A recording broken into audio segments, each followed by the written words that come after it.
एक बार की बात है, एक आश्रम में गुरु और उनके शिष्य रहा करते थे। शिष्य रोजाना आश्रम के बाहर स्थित गांव में दीक्षा लेने के लिए जाते थे।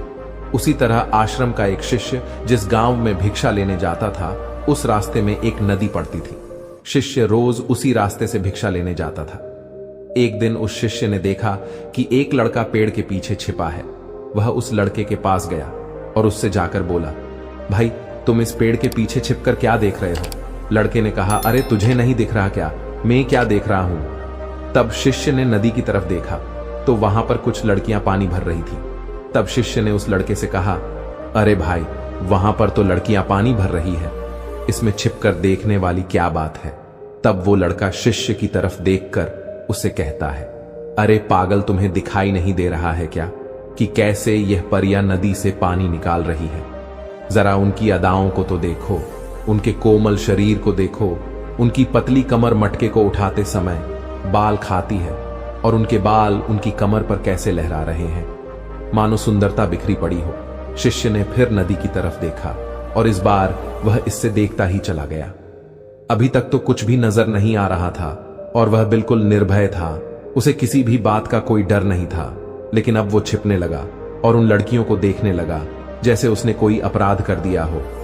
और जब वो छिपकर उन लड़कियों को देख रहा था, तभी वो अचानक अंदर से कांप गया और उसने कहा कि ये मैं क्या कर रहा हूं? मैं जो कर रहा हूं वो सही नहीं है, मुझे यहां से चले जाना चाहिए।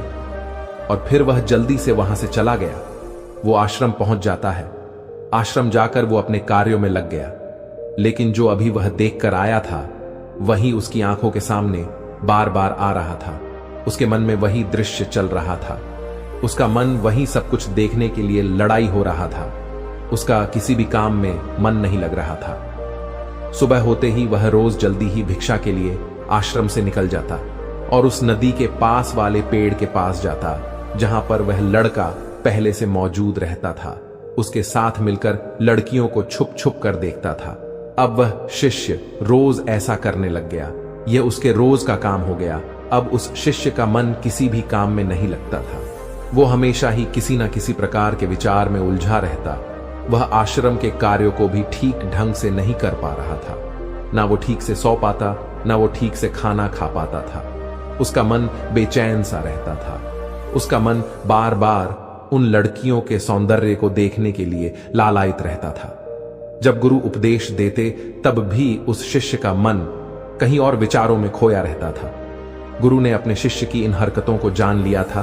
तब एक दिन गुरु ने शिष्य को अपने पास बुलाया और कहा कि आज से मैं भी तुम्हारे साथ भिक्षा मांगने चलूंगा। तुम और मैं साथ साथ भिक्षा मांगने चलेंगे। तभी शिष्य ने गुरु को मना करते हुए बोला, नहीं गुरुदेव, आप परेशान क्यों हो रहे हो? मैं अकेला ही ठीक से भिक्षा मांग सकता हूं। गुरु ने शिष्य से कहा, ठीक है, तुम अकेले ही भिक्षा मांगने जाओ। फिर शिष्य तुरंत वहां से भिक्षा मांगने के लिए निकल गया। शिष्य को जाने के बाद गुरु भी आश्रम से निकल गए और शिष्य का पीछा करने लगे कि वो कहां जाता है, किससे मिलता है। ये सब देखने के लिए उसके पीछे पीछे चलने लगे। थोड़ी दूर जाने के बाद गुरु ने देखा कि उनका शिष्य एक लड़के के साथ एक पेड़ के पीछे अपराधी की तरह छिपा हुआ है और छिपकर कुछ देख रहा था। गुरु भी अपने शिष्य के पीछे जाकर खड़े हो गए कि आखिर उनका शिष्य क्या देख रहा है, जिसे देखने के लिए वो पेड़ के पीछे अपराधियों की तरह छिपा पड़ा है। फिर गुरु ने देखा कि उनका शिष्य पेड़ के पीछे छुपकर लड़कियों को देख रहा था जो कि नदी से पानी भर रही थी। तभी गुरु ने शिष्य को कहा कि तुम क्या देख रहे हो? अपने गुरु की आवाज सुनकर वह शिष्य घबरा गया और उसके पसीने छूटने लगे। वह थर थर कांपने लगा, जैसे किसी चोर को चोरी करते समय रंगे हाथों पकड़ लिया हो। शिष्य की हालत खराब हो गई। वो कुछ भी नहीं बोल रहा था। दूसरा जो लड़का शिष्य के साथ था वहां से भाग गया। शिष्य घबराया हुआ था। उसके मुंह से कुछ टूटे फूटे शब्द ही बाहर निकल रहे थे। वो अपने गुरु से नजर भी नहीं मिला पा रहा था। गुरु ने शिष्य की तरफ देखा और कहा कि मेरा शिष्य तो निर्भय था, उसे तो किसी भी चीज का डर नहीं था, लेकिन ये क्या, तुम तो डर के मारे कांप रहे हो। फिर शिष्य ने गुरु से कहा कि मुझे माफ कर दो गुरुदेव, मेरा इसमें कोई दोष नहीं है।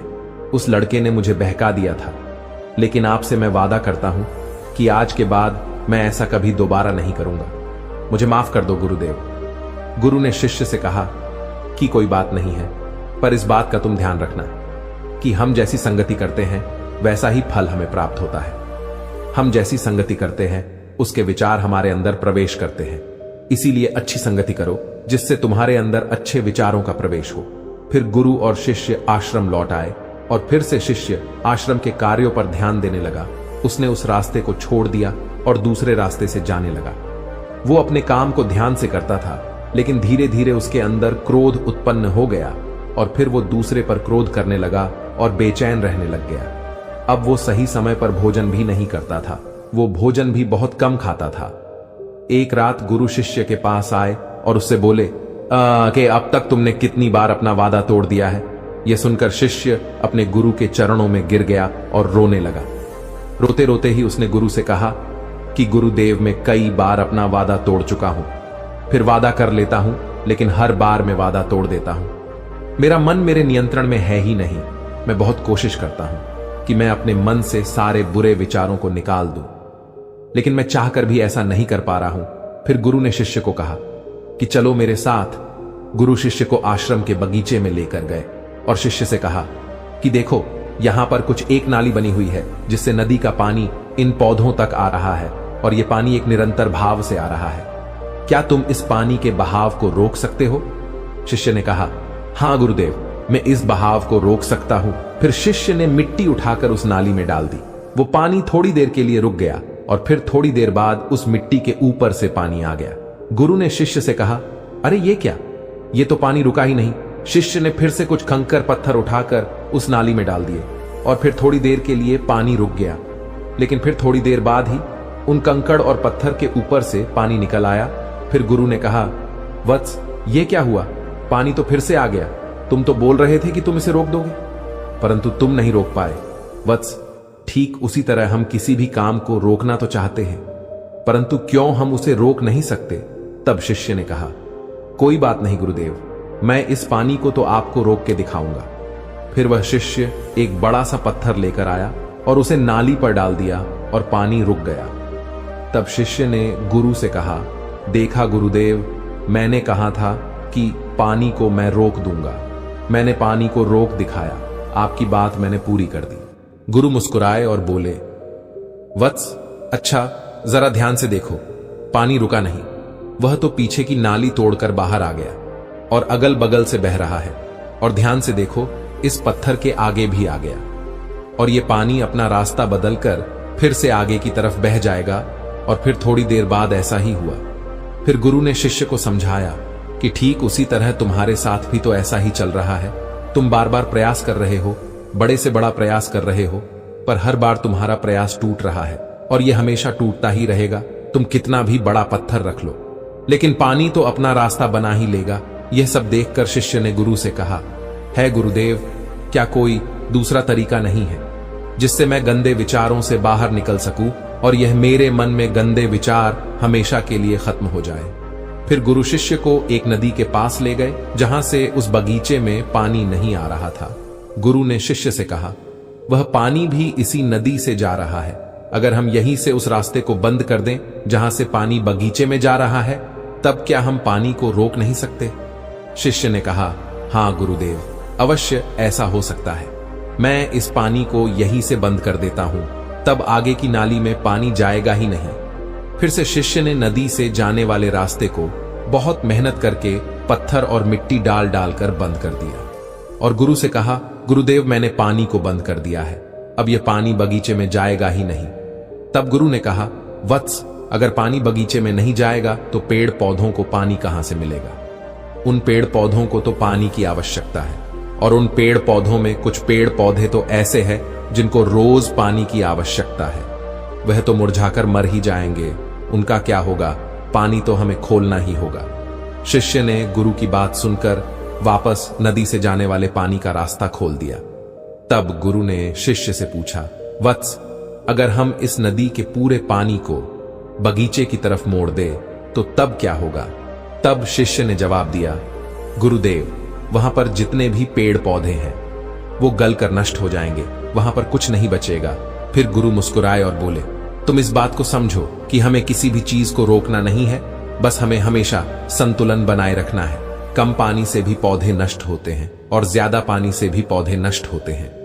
ठीक उसी तरह हमारा जीवन संतुलन से ही चलता है। जब हम गंदे विचारों को जबरदस्ती रोकने का प्रयास करते हैं तो वह और मजबूती के साथ हमारे अंदर प्रवेश करते हैं। इसीलिए हमें उन्हें कभी भी दबाने की कोशिश नहीं करनी चाहिए। फिर गुरु ने शिष्य को जाते हुए कहा कि हमारे गंदे विचार बुरे लोगों की संगति करने की वजह से भी आते हैं। कई बार क्या होता है कि काम वासना हमारे अंदर होती नहीं है, लेकिन कुछ अश्लील लोगों के साथ रहने की वजह से यह हमारे अंदर हावी हो जाती है। फिर शिष्य ने कहा, गुरुदेव, आप सही कह रहे हैं, मैं अपने मार्ग से भटक गया था। फिर वो शिष्य उस रात बहुत ही चैन की नींद सोया। सुबह अपने कार्य को पूरे मन से किया और फिर सुबह वो भिक्षा लेने के लिए उसी रास्ते से गया जहां वह लड़का आज भी पेड़ के पीछे छुपकर उन लड़कियों को देख रहा था। वो शिष्य नदी पर गया जहां वह लड़कियां पानी भर रही थी। उसने उन लड़कियों से पानी मांगा। उन लड़कियों में से एक लड़की ने उसे पानी पिलाया और शिष्य के चरण छुए। शिष्य ने उसे आशीर्वाद दिया कि तुम्हारा कल्याण हो। शिष्य का मन सकारात्मक ऊर्जा से भर गया। उसके चेहरे पर मुस्कान आ गई, जैसे कि उसे कुछ खोया हुआ वापस मिल गया हो। वह वापस अपने रास्ते से जाने लगा। तभी पीछे से वह लड़का आ गया जो पेड़ के पीछे छुपा हुआ था। वह शिष्य के पास आया और बोला कि क्या बात है, आज तो तुमने नजदीक से दर्शन कर लिए, तुम तो मुझसे भी आगे निकले। तब शिष्य ने कहा कि हम हमेशा दूसरे के दर्शन करने में ही व्यस्त रहते हैं, अपने दर्शन कर ही नहीं पाते।